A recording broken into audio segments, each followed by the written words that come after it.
Greetings, my name is Tommy the Keyblade Master and welcome to my channel. Today I'm going to be reviewing Nickelodeon's Teenage Mutant Ninja Turtles for the Xbox 360. But before I start, I want to do two quick rants because I think they're important to understanding my feelings on this game. First, let's talk about the Nickelodeon cartoon show. I love this show. And one of the reasons why I invented the character Old Fart was just because I kind of find some of the arguments from people my age against it are laughable. Oftentimes when you see people trolling reviews that people do of a new show saying that it's nothing like the 80s, I don't quite know if they get the point or not. The 1980s cartoon show got canceled in 1995. It is done and over with for about 20 years now. This new show is obviously for another generation. They obviously put in stuff that older people like myself can enjoy, and it's well written enough for older people like myself to enjoy. But if you want to return to the 80s, you're going to have to go out and buy a DVD set. Our cartoon series for our generation is over. Get over it. When you go trolling on those internet forums, you just sound like the old fart here, going like this. Get off my Teenage Mutant Ninja Turtles lawn, Keith! And on top of that, the classic series hasn't really aged that well. I invite people to go back and watch a few episodes of it. Yes, there are some really great episodes of it, and there are a lot of fun episodes to it. But for the most part, most episodes, Shredder's idiocy gets annoying. The Turtles' deus ex machina solutions to everything gets old, and you just see through everything. It's fun, it's cheesy, but it's not great. This series knows how to keep its legs on the ground. Shredder is an intimidating villain. There's story arcs that come and go. The Turtles' characters progress as the show goes on and they get stronger. And overall, I feel like it's going to last a lot longer. My only gripe about the new series is I'm not a really big fan of that CGI look they gave them. More with the sets than the individual turtles themselves. But overall, I think it's a really great, really funny series to watch. Now on to my second rant. And this is a really big question. I just got done reviewing Teenage Mutant Ninja Turtles Out of the Shadow, which I say at the beginning is a turd, and it is. However, it is an easy to pick on turd because there's just aspects of it that are so badly broken. The game I'm reviewing today has no broken aspects, but here's the thing. Turtles Out of the Shadows at least tried to do something in depth. It had an RPG tree, it had a complicated battle system, and it had big wide stages to go battling through. The game I'm going to be reviewing today has none of that. It's combat simply pressing X over and over again. The stages are uber short, and while there are one or two secrets to find, for the most part it's fairly linear, and it's the worst type of game to review and the most difficult type of game to review, the one that is boring. Out of the Shadows was not hard to review. I could show you plenty of areas where the game was just flat out busted. However, a game that is just tedious and boring, that's a hard one to review and to put a thumb on, especially when everything is working the way it is supposed to. There is nothing busted in it. If you go back and look at the Angry Video Game nerd reviews on games like Spider-Man and the Sinister Six, or even Dick Tracy, which is a game I do somewhat enjoy, although it does have parts that are absolutely broken in it too, those reviews are funny because there are flaws in those games that he can just poke fun of and hammer. Mario is Missing, however, a game that everybody pretty much agrees is a crappy edutainment game, is one of his most boring in my opinion. Why? Well, everything in that game works the way it's supposed to. It's just no one bothered to tell the developers that the game they were supposed to be making was supposed to be entertainment. That's the whole part of edutainment. And so this is the problem I'm facing today. How do I rate and how do I review a game that in a lot of ways is better than Out of the Shadows. It's not a busted mess, but at the same time takes no risks, has no depth in its combat system at all, and can get very tedious. To be honest, I kind of wanted to quit this one before Out of the Shadows, to be honest. And if you're talking about length, Out of the Shadows I think took me longer to beat than this one. And here's another thing to think about. The one I'm reviewing today was a retail game. It was released, I do believe, at a budget retail price, but nonetheless a retail price of around $40, if my memory serves me correct, while Out of the Shadows, as busted piece of crap as it was $15. So it's just an interesting thing to think about. Anyways, on with the review. The story here is, of course, nothing impressive, just like most of the other Teenage Mutant Ninja Turtles games so far. Gotta stop the foot, stop the krang, keep things from being mutated. It's typical Ninja Turtle stuff, and it's not very inspired. Pretty much at the end of every stage, you'll go, look, so-and-so's got a hold of more mutagen, we have to go after him, type dialogue.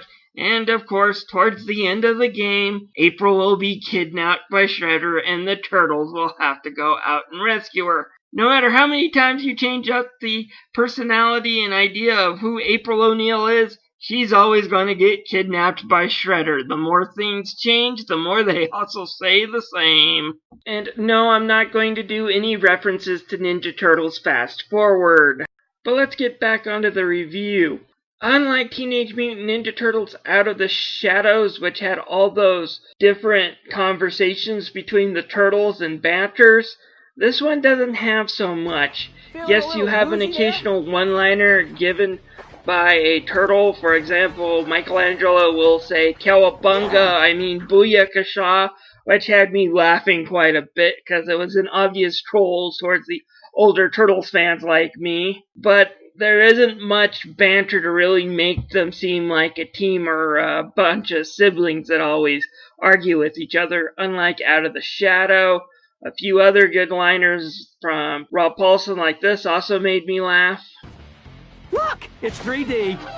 But then that's all these are a bunch of one-liners. They can be funny the first time you hear them, but it doesn't show any type of special bond between the turtles that I liked in the Out of the Shadows video game. In the end, I would have to say Out of the Shadows actually had a better story, and Nickelodeon's Teenage Mutant Ninja Turtles video game is just barely average. Alright, it's time to talk about the graphics in this game, and they're not exactly what I would call great. It might just be me, but these characters look like they could fit well into a late generation GameCube game. That's not to say that the game is ugly. It does run in 1080p, so the resolution is definitely crisp enough. And with the exception of these cutscenes where you zoom close into the turtles and you see them talking, for the most part the camera is going to stay outside in a wide field so you can see what's going on in these arcade-like battle scenes. And for the most part, this works well. I can always see which turtle I'm controlling. I can see the action. I know where all the enemies are located. So the camera does a good job for the most part. It is fixed, and of course it does hide things. And that was on purpose. There's things like mutagen and extra lives that can be found if you wish to explore the battlefield a little bit more than normal. Overall, the graphics aren't terrible. They're certainly better than Out of the Shadows, but they're not what I would call great. This is especially disappointing when you understand that this game actually wanted a retail price for it. Alright, let's move on to the sound. I got some good news here. We actually have the cast of the Nickelodeon show for the most part, with the exception of Jason Biggs and Clancy Brown. Jason Biggs' voice replacement, though, is so good that he actually got the part of Leonardo for the second half of Season 2, until that role was turned over full-time to Seth Green. Irradiated assassin reptiles. Perfect, right? Quiet down, ninjas. I've got a weird feeling something's gonna happen. Keep on your toes. Anyways, he does a good job here voicing Leonardo. All the other characters do a good job in their parts. They do their one-liners well, and they know the shtick of each turtle. So the voices are fairly good. I like the Krang voices as well. They have a few good one-liners. Right in the crack. And the music is okay. Like pretty much every Turtles game I bash due to it being bad, it always seems to be the sound and music to be the one that holds it up. Same here. Alright, let's get on to the gameplay aspects of this game. But before we go any further, let's go have a video tutorial on how you beat this game. Alright, you want my advice on how to beat Nickelodeon's Teenage Mutant Ninja Turtles? Simple, you just jam on the X button and you occasionally press Y, and that's all you need to do. And no, I'm not joking. Yeah, that's pretty much all there is to combat. You just jab on the X button over and over again. Occasionally you do see Y appear over a character's head. When that happens, you can press Y in a directional control pad to throw them. You can throw them into enemies, and you can occasionally throw them into crates and stuff that you see off the screen. If they're close to death and you press Y and control stick down, you'll throw them at the screen, similar to the gag done in Turtles in Time. However, this isn't Turtles in Time. They wanted it to be this generation's Turtles in Time, but they forgot a few key aspects about Turtles in Time. First, in Turtles in Time, and you can definitely say this with the last game I reviewed too, you could feel yourself hitting the enemies. In Turtles in Time, you could hear the sound effects going as you smack the enemies. Your Turtles animations changed just a little bit when they were comboing the enemies, so it felt like you were really putting the moves on to the bad guys. Here, the animation stays the same whether you're attacking a bad guy or just hitting the air. And then there's no real big sound effects to go with it either, so you don't really feel like you're fighting or doing anything, and it makes the gameplay, which is already kinda tedious, even more boring and tedious. And if you're wondering about, well, the AI, is it good? No, your computer-controlled turtle AI still sucks. However, here's the difference between this one and Out of the Shadows. Out of the Shadows had this kind of convoluted item and healing system. This one doesn't have that. Your turtles that get killed that are computer-controlled rarely take a life, so they're on their own and they never get in your way. That said, they never do much to help you, and I have to question, if you're not going to give these computer-controlled characters any AI, why bother having them around and on screen at all time? Shouldn't it be just one turtle for one player? That's how they did it in Turtles in Time, which this game wants to be. I guess I should be nice and tell you they at least have an RPG mechanic in this game. Too bad it sucks. Yeah, unlike the last game, Out of the Shadows, which had this deep RPG system for me to level up and customize each individual turtles, here it's just basic stats. Your attack strength, your defense strength. Oh, and you do have a special move that you can upgrade too. These are kind of screen clearing type moves that you can do if you fill the special gauge up all the way.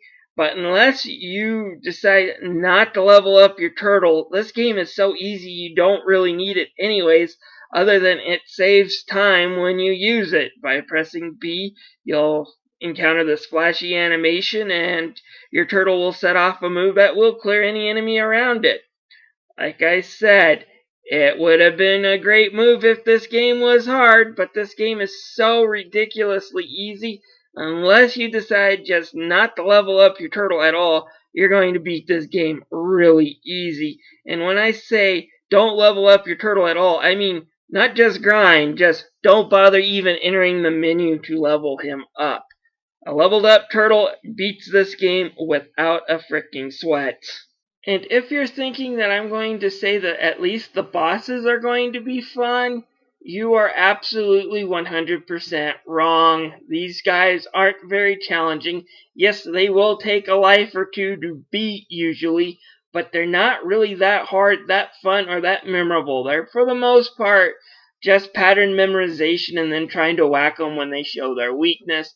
Do it over and over for several minutes and you win.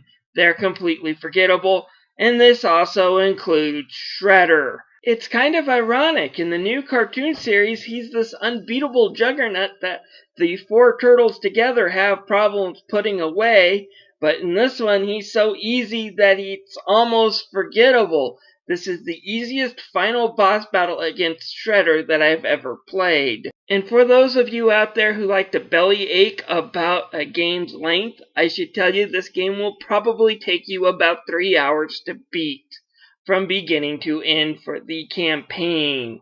Yeah, it's not very long, but on the same side, I wouldn't want it any longer. In fact, I think 3 hours is too long for this because it's boring.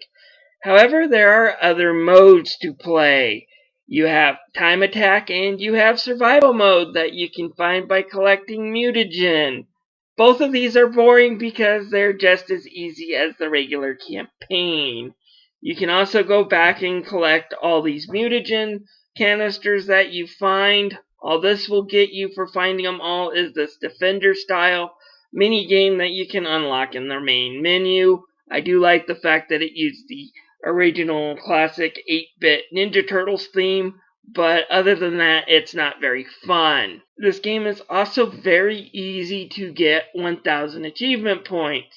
Yes, all those achievement whores out there, you can 1,000 this game in about 7 hours. That said, it's 7 hours of this. Alright, I'm going to give this game a 2 out of 5. Yes, that is a higher score than I gave Out of the Shadows, but it did at least have quality assurance in this one. Out of the Shadows did not. The game here is not buggy. There is nothing that really frustrated me, but there is nothing thrilling about it. It is a watered-down brawler that is just tedious to play. Out of the Shadows at least took risks. It is a sad fact that if Out of the Shadows actually had some quality assurance behind it, if it had patches and had balance tweaking to it, it would have certainly been a better game than this one, and it would have been the cheaper one, too. They only wanted $15 for Out of the Shadows. This one, I do believe they wanted a budget retail price of $40, and this one offers a lot less content. It's quicker to beat than Out of the Shadows was. It has less to offer after the game is over, and that includes achievements. So in that way, it is definitely a worse game than Out of the Shadows, but I still have to major in that quality assurance and making sure that it's not buggy. And when I add that in, this one's just a little bit better, but not by much. Personally, I don't think either one is worth your time. Out of the Shadows might be if you're a diehard Turtle fan with patience. This one isn't. It's been watered down. And before anyone tells me it's a kid's game, let me tell you, Teenage Mutant Ninja Turtles 4, Turtles in Time, was made for kids. They did not water it down in my generation, so to give the excuse that the game has to be shallow and crappy because it's made for kids is BS in my opinion, and I will not let that stand. This game is an utter disappointment and should be avoided. The good news, though, is that the next game I'm reviewing, Teenage Mutant Ninja Turtles Danger of the Ooze, was made by WayForward, a game company that knows how to do retro games with a new twist and usually makes somewhat quality games. They made the excellent Double Dragon Neo, so I'm pretty sure that with this license they will make an equally great brawler. Or they could combine the original Ninja Turtles NES game with Metroid. This could be interesting. Alright, as of this recording, I have not beaten that game yet, so it will be a few days before I can review it. So please click on that subscribe button if you wish to see it. Also, I'd love to hear some of your guys' comments on these games. This is Tommy the Keyblade Master, signing out.